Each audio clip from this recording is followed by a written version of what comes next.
السلام علیکم ورحمۃ اللہ وبرکاتہ نحمدہ ونصلی علی رسولہ الکریم اما بعد۔ آج کی کلاس میں آپ کا خیر مقدم ہے۔ پچھلی کلاس میں ہم نے اسلام کے ارکان کے بارے میں بات کی تھی۔ ہم تھوڑا سا پچھلا ریویژن کرتے چلتے ہیں۔ ہماری دوسری اصل شروع ہو گئی تھی جو کہ دین اسلام کی معرفت کے بارے میں تھی۔ ہم نے یہ پڑھا تھا کہ دین اسلام کے ہمارے جو دین ہے اس کے 3 مرتبے ہیں۔ سب سے پہلی چیز اسلام ہے، اس کے بعد ایمان اور اس کے بعد احسان۔ تو اب ان آگے دھیرے دھیرے کر کے ان تینوں مراتب کی تفصیل آئے گی۔ تو ہم نے پہلے مرتبے کے بارے میں پڑھا تھا کہ اس مرتبے کے 6 ارکان ہیں، یعنی کہ اسلام کے 6 نہیں 5 ارکان ہیں۔ اسلام کے 5 ارکان ہیں۔ پہلا ہے اس بات کی گواہی کہ اللہ کے علاوہ کوئی معبود برحق نہیں ہے اور محمد صلی اللہ علیہ وسلم اللہ کے بندے اور اس کے رسول ہیں۔ اس کے بعد ہم نے کہا تھا کہ صلاۃ قائم کرنا، زکوٰۃ ادا کرنا، رمضان کے روزے کرنا اور بیت اللہ کا حج کرنا، یہ اسلام کے 5 ارکان ہیں۔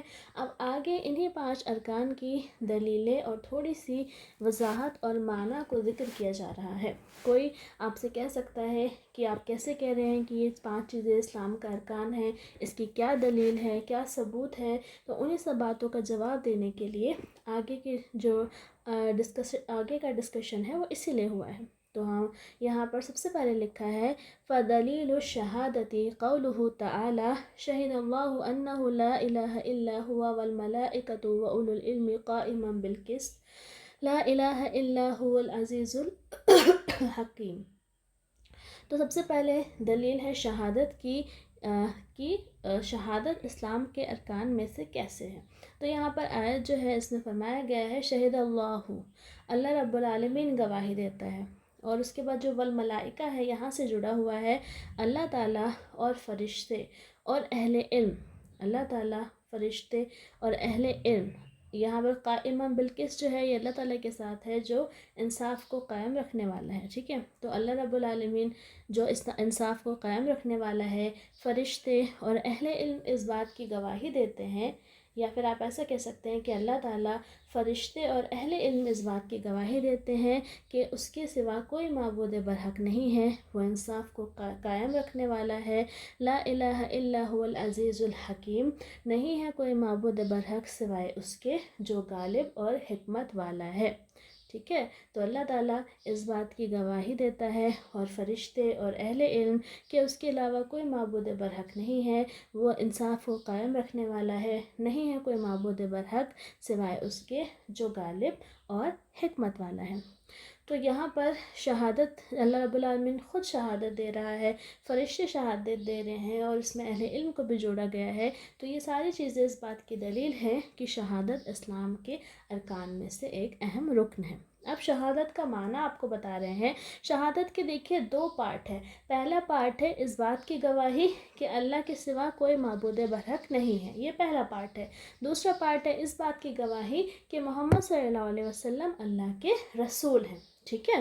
تو پہلے پارٹ کی بھی بات ہو رہی ہے۔ تو پہلا پارٹ یعنی اللہ کے سوا کوئی معبود نہیں ہے، لا الہ الا اللہ، اس کا معنی ہے لا معبود بحق الا اللہ، کہ اللہ کے سوا کوئی معبود برحق نہیں ہے۔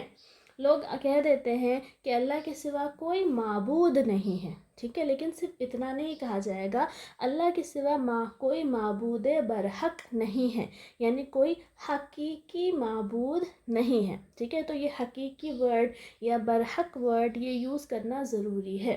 تو کیوں یوز کرنا ضروری ہے؟ جہاں تک معبود کی بات کی جائے تو لوگوں نے اللہ کے سوا سینکڑوں معبود بنا رکھے ہیں، ستاروں کو، سورج کو، مورتیوں کو، مردوں کو، درختوں کو، عمارتوں کو، پتھروں کو، سب کو تو لوگوں نے معبود بنا رکھا ہے۔ تو معبود تو ہیں لیکن معبود برحق کوئی نہیں ہے، حقیقی معبود کوئی نہیں ہے۔ حقیقی معبود صرف ایک ہی ہے جو کہ اللہ رب العالمین ہے۔ اسی لیے ہم جب ترجمہ کرتے ہیں لا الہ الا اللہ کا تو ہم کہتے ہیں اللہ کے سوا کوئی معبود برحق نہیں ہے. ٹھیک ہے، یہاں پر جب معنی انہوں نے بتایا ہے وہاں پر تو انہوں نے بحقن یوز کیا ہے، لیکن لا الہ الا اللہ جب کہتے ہیں وہاں بحقن یوز تو نہیں کیا جاتا، لیکن وہاں پر بحقن جو ہے وہ اپنے ذہن میں آپ کو یاد رکھنا ہے. ٹھیک ہے، آگے جو ہے لا الہ الا اللہ کی تھوڑی سی وضاحت ہے. کہتے ہیں لا الہ نافیاً جمیع ما یعبد من دون اللہ. لا الہ الا اللہ ان تمام چیزوں کی نفی کرتا ہے جن کی اللہ کو چھوڑ کر عبادت کی جاتی ہے. لا الہ ان تمام چیزوں کی نفی کرتا ہے جن کی اللہ کو چھوڑ کر عبادت کی جاتی ہے، اور الا اللہ مثبتاً العبادت للہ وحدہ، اور لا الہ اور الا اللہ صرف اللہ رب العالمین کے لیے یا پھر تنہا اللہ رب العالمین کے لیے عبادت کا اثبات کرتا ہے. تو لا الہ یعنی اللہ کے علاوہ کوئی اور عبادت کسی اور کی نہیں کرنی ہے، اور الا اللہ یعنی صرف اللہ کی کرنی ہے. ٹھیک ہے، تو یہ 4 ورڈ جو ہیں اس میں اللہ کی عبادت کی بات ہے اور غیر اللہ کی عبادت کی نفی ہے، دونوں چیزیں اس میں ہیں. آگے یہاں پر کہا گیا ہے لا شریک لہ فی عبادتہ، عبادت میں اس کا کوئی شریک نہیں ہے. کما انہ لیس لہ شریک فی ملکہ، جس طرح سے کہ ملکیت یا بادشاہت میں اس کا کوئی شریک نہیں ہے. جیسے بادشاہت میں کوئی شریک نہیں ہے ویسے ہی عبادت میں بھی کوئی شریک نہیں ہونا چاہیے. ٹھیک ہے، آگے کہتے ہیں وَتَفْسِيرُهَا الَّذِي يُوَضِّحُهَا. اب یہاں پہ جو ہا بولا گیا ہے، ہا کا معنی ہے الشہادہ یعنی کہ گواہی. تو شہادت کی وہ تفسیر جو اس کو اور واضح کر رہی ہے. تو آگے آیت میں شہادت کی مزید تفسیر آ رہی ہے. تو شہادت کی وہ تفسیر جو اس کو اور واضح کرے، اللہ تعالیٰ کا یہ قول ہے. کیا قول ہے؟ وَإِذْ قَالَ إِبْرَاهِيمُ لِأَبِيهِ وَقَوْمِهِ إِنَّنِي بَرَاءٌ مِّمَّا تَعْبُدُونَ إِلَّا الَّذِي فَطَرَنِي. تو اور جب ابراہیم علیہ السلام نے اپنے والد اور اپنی قوم سے کہا اننی براء کہ میں بری ہوں، میں بیزار ہوں ان تمام چیزوں سے جن کی تم عبادت کرتے ہو، الا الذی فطرنی سوائے اس ذات کے جس نے مجھے پیدا کیا. تو یہاں پر بھی دیکھیے جو لا الہ الا اللہ کا مفہوم تھا وہ یہاں پر آ رہا ہے. ابراہیم علیہ السلام نے ان تمام معبودوں کو سے بیزاری کا اظہار کر دیا تھا جن کی ان کی قوم عبادت کرتی تھی، لیکن انہوں نے اس بیزاری سے اللہ تعالیٰ کی ذات کو مستثنیٰ کر دیا تھا، الگ کر دیا تھا. یعنی اللہ تعالیٰ جس ذات نے مجھے پیدا کیا ہے اس کی میں عبادت کروں گا، لیکن اس کے علاوہ جس کی بھی تم عبادت کرتے ہو اس کی میں عبادت نہیں کروں گا. تو یہی شہادت کی، یہی لا الہ الا اللہ کی ایکچول تفسیر ہے. ٹھیک ہے، یعنی اللہ کی عبادت کرو اور اس کے علاوہ ہر ایک چیز کی عبادت کو چھوڑ دو. آگے اللہ تعالیٰ کا قول ہے قل یا اہل الکتاب تعالوا الی کلمۃ سواء بیننا وبینکم الا نعبد الا اللہ ولا نشرک بہ شیئا ولا يتخذ بعضنا بعضا اربابا من دون اللہ فإن تولوا فقولوا اشہدوا بأننا مسلمون. تو یہاں پر بات ہو رہی ہے، اللہ رب العالمین یہاں پر آپ صلی اللہ علیہ وسلم کو مخاطب کرتے ہوئے فرماتا ہے قل آپ کہہ دیجئے یا اہل الکتاب اے اہل کتاب تعالوا الی کلمۃ تم اس کلمے کی طرف آؤ جو ہمارے اور تمہارے درمیان برابر ہے. اے اہل کتاب تم اس کلمے کی طرف آؤ جو ہمارے اور تمہارے درمیان برابر ہے، جو ہمارے اور تمہارے درمیان برابر ہے. وہ کیا تھا برابر کلمہ؟ اللہ نعبد الا اللہ، کہ ہم صرف اللہ کی ہی عبادت کریں گے. ولا نشرک بہ شیئا، اور ہم اس کے ساتھ کسی کو شریک نہیں کریں گے. ولا یتخذ بعضنا بعضا اربابا من دون اللہ، اور ہم اللہ کو چھوڑ کر ایک دوسرے کو معبود نہیں ایک دوسرے کو رب نہیں بنائیں گے. ہم اللہ کو چھوڑ کر ایک دوسرے کو رب نہیں بنائیں گے. فَإِن تَوَلَّوْا، اگر وہ پیٹھ پھیر لیں، اگر وہ منہ موڑ لیں، فَقُولُوا، تو آپ لوگ کہیے، تم گواہ رہو کہ ہم مسلمان ہیں. تم گواہ بن جاؤ، تم گواہ رہو کہ ہم مسلمان ہیں. تو اہل کتاب اور وہ کلمہ جو اہل کتاب اور مسلمانوں کے درمیان برابر ہے. کیا مطلب اہل کتاب کو ان کے نبی نے جس چیز کی طرف بلایا اور آپ صلی اللہ علیہ وسلم اپنی قوم کو جس چیز کی طرف بلا رہے ہیں، وہ بیسک پوائنٹ، وہ بیسک چیز ایک ہی تھی، اور وہ کیا تھی؟ اللہ تعالیٰ کی توحید. ٹھیک ہے، تو دین اسلام، اللہ کی توحید، یہ اہل کتاب کو بھی اسی چیز کی طرف بلایا گیا تھا، اور اس کے بعد آپ محمد صلی اللہ علیہ وسلم نے بھی اپنی قوم کو اسی چیز کی دعوت دی تھی. تو یہ کلمہ، یہ بات، یہ پوائنٹ ہم دونوں کے درمیان برابر ہے، یعنی ان کا اور ہمارا معاملہ اس میں ایک جیسا ہے. بھلے ہی ان کی شریعت الگ ہو، ان کی عبادت کا طریقہ الگ ہو، ان کے احکام و مسائل الگ ہو، لیکن جو بنیادی بات تھی یہ ان کی اور ہمارے درمیان سیم تھی کہ صرف اللہ کی عبادت کرنی ہے اور اس کے ساتھ کسی کو شریک نہیں کرنا ہے. اور ایک دوسرے کو رب بنانے کا کیا مطلب ہے؟ دیکھیے، اللہ کے علاوہ کسی اور کو رب بنانے کی جہاں تک بات ہوتی ہے تو اس کی تفسیر جو ہے، اس کی ایکسپلینیشن یہ کی گئی ہے کہ جو عیسائی تھے اور جو یہودی تھے، یہ اپنے علماء کو رب بنا لیتے تھے، یعنی کہ ان کے علماء، ان کے احبار اور ان کے رہبان جو تھے، یعنی احبار یہودی عالم اور رہبان عیسائی عالم کو کہا جاتا ہے، تو ان کے جو عالم ہوتے تھے، جو جس چیز کو وہ حلال کہتے تھے تو یہ لوگ اس چیز کو حلال ماننا شروع کر دیتے تھے، گرچہ اللہ تعالیٰ نے اس چیز کو حرام کہا ہو. اور ان کے عالم جس چیز کو حرام کرتے تھے تو یہ لوگ اس چیز کو حرام مان لیتے تھے، گرچہ اللہ تعالیٰ نے ان کو حلال کہا ہو. مان لیجیے دودھ ہے، اللہ تعالیٰ نے دودھ کو حلال کیا ہے، اگر یہودی کا عالم کہہ دیتا تھا کہ دودھ حرام ہے تو وہ لوگ دودھ کو حرام ماننے لگتے تھے. ٹھیک ہے، تو یہ کیا ہوا؟ اس کو کہتے ہیں اللہ کے علاوہ کسی اور کو رب بنا لینا. ٹھیک ہے، تو ہم ایک دوسرے کو، اللہ کو چھوڑ کے ایک دوسرے کو رب نہیں بناتے، یعنی ہم یہ غلط کام بھی نہیں کرتے. تو اہل کتاب کو دعوت دی جا رہی تھی کہ جو چیز ہمارے اور تمہارے درمیان کامن تھی، تم اسی چیز کو ایکسیپٹ کرو، کم سے کم اسی چیز پر عمل کرو، یعنی تم صرف اللہ کی عبادت کرو، تم اس کے ساتھ کسی کو شریک نہ کرو، اور تم اللہ کو چھوڑ کے کسی اور کو رب نہ بناؤ. تو یہ 3 پوائنٹس تم لوگ مان لو. ٹھیک ہے، تو اللہ تعالیٰ نے آپ صلی اللہ علیہ وسلم کو اس چیز کی دعوت اہل کتاب کو دینے کے لیے کہا تھا.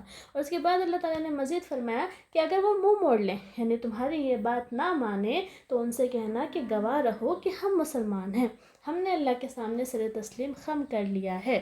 تو اس سے پتہ چلتا ہے کہ یہ گواہی، ٹھیک ہے، اور یہ 3 باتیں، اللہ کی عبادت کرنا، اس کے ساتھ کسی کو شریک نہ کرنا، اس کے علاوہ کسی اور کو رب نہ بنانا، یہ اسلام کی پہچان ہے.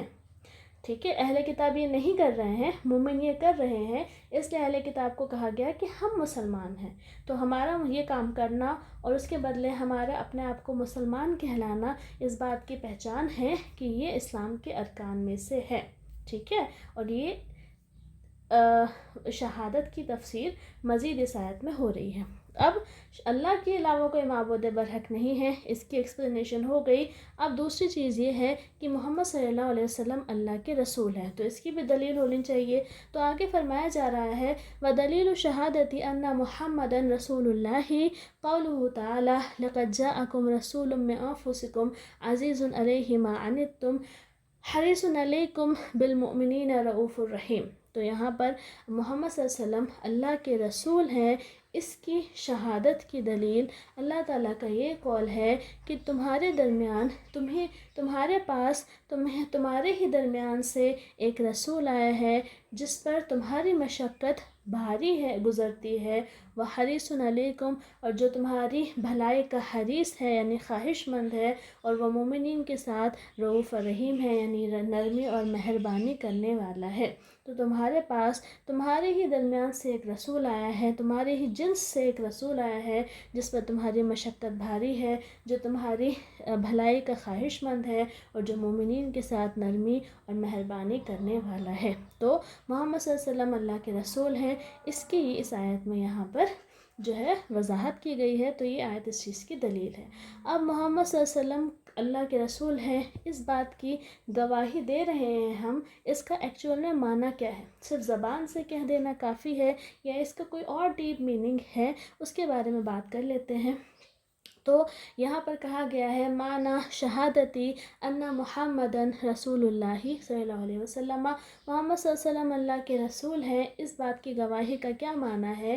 طاعتہ فیما امرا، جس چیز کا آپ حکم دیں اس میں آپ کی فرما برداری کی جائے، و تصدیقہ فیما اخبرا، اور جس چیز کی آپ خبر دیں اس میں آپ کی تصدیق کی جائے، واجتناب ما عنہ نہا و زجرا، اور جس چیز سے آپ نے منع کیا اور روکا یعنی ڈانٹا ہو تو اس چیز سے پرہیز کیا جائے، وَأَلَّا يُعْبَدَ اللَّهُ إِلَّا بِمَا شَرَعَ، اور اللہ کی عبادت صرف اسی طریقے پر کی جائے جس طریقے کو آپ نے مشروع کیا ہے۔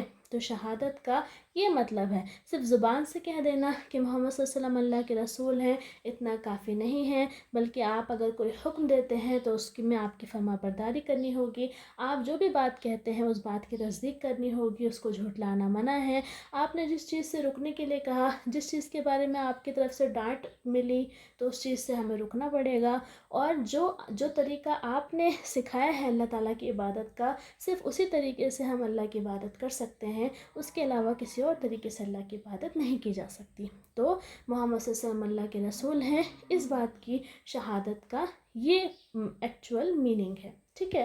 تو اسلام کا پہلا رکن تو ہو گیا، یعنی شہادت کی بات ہو گئی۔ اب اس کے بعد اسلام کے مزید جو ارکان ہیں ان کی دلیل آگے آ رہی ہے، تو اللہ رب العالمین یہاں پر تو پہلے یہاں پر ہم آگے کی چیز دیکھ لیتے ہیں، وَدَلِيلُ الصَّلَاةِ وَالزَّكَاةِ وَتَفْسِيرِ التَّوْحِيدِ قَوْلُهُ تعالیٰ، تو اللہ تعالیٰ کا قول یہاں پر صلاۃ، زکوٰۃ اور توحید کی تفسیر کی دلیل ہے، ٹھیک ہے۔ تو وہ قول کیا ہے؟ وَمَا أُمِرُوا إِلَّا لِيَعْبُدُوا اللَّهَ مُخْلِصِينَ لَهُ الدِّينَ حُنَفَاءَ وَيُقِيمُوا الصَّلَاةَ وَيُؤْتُوا الزَّكَاةَ وَذَلِكَ دِينُ الْقَيِّمَةِ، وَمَا أُمِرُوا، اور انہیں صرف اس بات کا حکم دیا گیا کہ وہ یکسو ہو کر اللہ تعالیٰ کی عبادت کریں، اس کے لیے دین کو خالص کرتے ہوئے، اور انہیں صرف اس بات کا حکم دیا گیا کہ وہ یکسو ہو کر اللہ کی عبادت کریں، اس کے لیے دین کو خالص کرتے ہوئے، اور صلاۃ قائم کریں اور زکوٰۃ ادا کریں، وَذَلِكَ دِينُ الْقَيِّمَةِ، اور یہی سیدھا دین ہے۔ تو یہاں پر توحید کو اور صلاۃ کو اور زکوٰۃ کو سیدھا دین القیمہ یعنی سیدھا دین کہا گیا ہے، تو اس سے پتہ چلتا ہے کہ صلاۃ اور زکوٰۃ یہ بھی ہمارے دین کے ارکان ہیں، ٹھیک ہے۔ آگے ہے دلیل الصیام، روزے کی دلیل، اللہ تعالیٰ کا قول ہے یا ایھا الذین آمنوا کتب علیکم الصیام کما کتب علی الذین من قبلکم لعلکم تتقون، اے ایمان والو تم پر روزے فرض کر دیے گئے ہیں جیسے کہ تم سے پہلے کے لوگوں پر فرض کر دیے گئے تھے، لعلکم تتقون، تاکہ تم تقوی اختیار کرو۔ تو روزوں کا فرض ہونا یہ روزوں کے اسلام کے ارکان میں شامل ہونے کی دلیل ہے۔ آگے اللہ تعالیٰ فرماتا ہے وَدَلِيلُ الْحَجِّ، اب کیا بچا؟ حج، شہادت ہو گئی، صلاۃ کی بات ہو گئی، زکوٰۃ کی بات ہو گئی، صوم کی بات ہو گئی، اب لاسٹ میں بچتا ہے حج۔ تو حج کی دلیل اللہ تعالیٰ کا قول ہے وَلِلَّهِ عَلَى النَّاسِ حِجُّ الْبَيْتِ لِمَنِ اسْتَطَاعَ إِلَيْهِ سَبِيلًا وَمَنْ كَفَرَ فَإِنَّ اللَّهَ غَنِيٌّ عَنِ الْعَالَمِينَ، تو اور اللہ کے لیے لوگوں پر بیت اللہ کا حج فرض ہے، اللہ کے لیے لوگوں پر بیت اللہ کا حج فرض ہے، من استطاع الیہ السبیلا، اس شخص پر جو اس کی طرف راستے کی استطاعت رکھتا ہو، اور جس نے کفر کیا تو بے شک اللہ تعالیٰ جہان والوں سے بے نیاز ہے۔ تو دیکھیے حج کرنے کو فرض کہا گیا ہے، اور حج کرنے سے انکار کو کفر کہا گیا ہے، اور کفر جو ہے وہ اسلام کا اپوزٹ ہوتا ہے، ٹھیک ہے۔ تو اس سے پتہ چلتا ہے کہ حج بھی اسلام کے ارکان میں شامل ہے، لیکن یہ جو چیز ہے یہ خاص ہے، یہاں پر لکھا گیا ہے من استطاع الیہ سبیل، جو اس کی طرف راستے کی استطاعت رکھتا ہو، یعنی صرف جو حج کی استطاعت کی کچھ ریکوائرمنٹس ہیں، جب وہ ریکوائرمنٹ پوری ہو جائیں گی تبھی انسان پر حج فرض ہوتا ہے، اگر وہ ریکوائرمنٹ پوری نہیں ہو رہی ہے تب حج فرض نہیں ہوتا ہے۔ تو جو شروع کے 4 ارکان ہیں وہ تو ہر انسان کے لیے ہر حال میں کرنا ضروری ہے، لیکن یہ جو 5th والا رکن ہے یہ صرف ان لوگوں کے لیے ہے جو استطاعت رکھتے ہیں۔ تو اس طرح سے اسلام کے ارکان کی بات مکمل ہو گئی. اب آگے جو ہے وہ دین کا دوسرا مرتبہ یعنی ایمان جو ہے اس کی بات ہوگی، اور اس کے بھی کچھ ارکان ہیں اور ان کی بھی کچھ وضاحت ہوگی. تو اس کے بارے میں انشاءاللہ اگلی کلاس میں بات کریں گے. آج کے لیے اتنا ہی ہے، تو آج کے لیے اجازت دیجیے.